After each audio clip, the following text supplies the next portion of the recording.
the fact we often think about the woke culture really sort of coming from the youth, but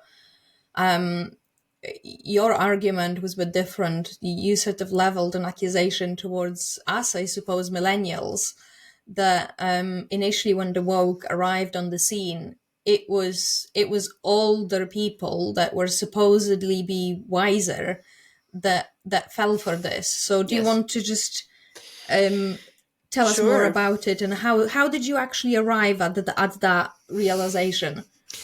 Because I'm quite old. I'm Gen X, so I remember the boomers in their prime, and I grew up around a lot of lefties. So I'm from the left. Like I'm in that's where I grew up. And because I'm now, in my 50s, I remember in the 90s, and it used to be the butt of jokes, but in the 90s is where wokeness really first started appearing on college campuses, and it was not called woke, it was called political correctness.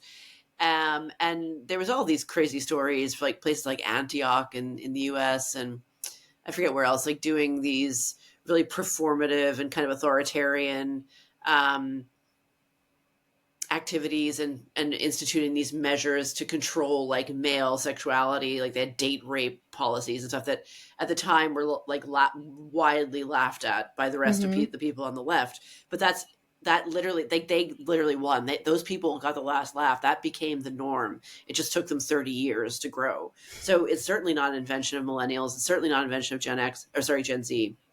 Gen Z, in fact, is it seems to me very divided, because when I go online I think, oh my god, Gen Z is like disaster. But I have a Gen Z kid, and he and his friends are not woke at all. They're, in fact, not only are they not woke, they don't, like, we used to drink and smoke and party and do drugs and sneak into nightclubs, and they do none of those things. They're really like sane. They're very great squared away. I like these kids. um, so I've seen the progression from the lefty academics in the boomer generation to the Gen X generation, and millennials seem to be the worst. No offense, but millennials were the first ones to grow up with the helicopter parenting phenomenon. Maybe not in Poland, I'll grant you that, but certainly in America. Certainly in America, it was like Mm-hmm. the children couldn't lose, they could never be reprimanded, they could never be told no, on and on and on. Um, but what I noticed about my own generation, because I am the only one of my former peer group, my friend circle that I know of, and no one's slid into my DMs to tell me, oh, secretly I agree with you. I'm the only one of my social circle that has come out as like an out and out kind of whatever conservative, right winger, MAGA, whatever the hell you want to call it. Like in opposition to woke, in opposition to left wing, everything. Mm-hmm. Everything. I hate every single thing about the left at this point, like everything.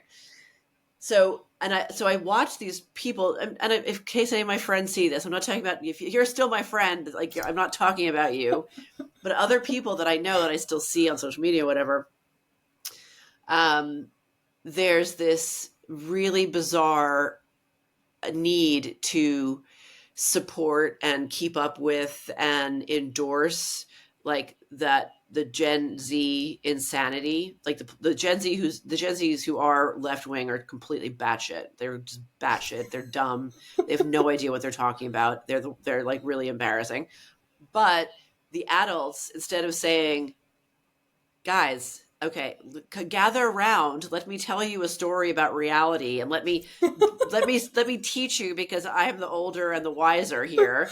Instead of doing that, in order to like stay cool, they're like, yeah, we're going to fight for trans kids or whatever. So my generation, the people in my generation who still like to think of themselves as these like indie kid, band t-shirt wearing, DM boot wearing, still like to go to like an indie club or listen to punk rock or whatever it is.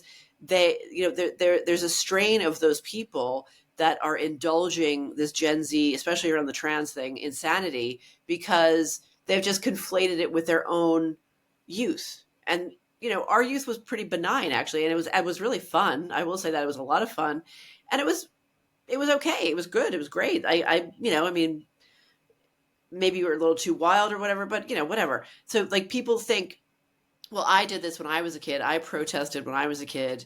I supported my gay friends when I was a kid. So they've just grafted that onto the Gen Z social contagion, LARPing as politics, and they Mm. haven't had the wisdom to see the difference. That it's not the same thing. It's just something much darker wearing a mask to make it look like the same thing.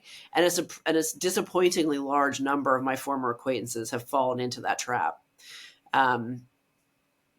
If you enjoy this clip and you would like to support the show, all you have to do is press subscribe. And to watch the full conversation, you can go right here. I'll see you there.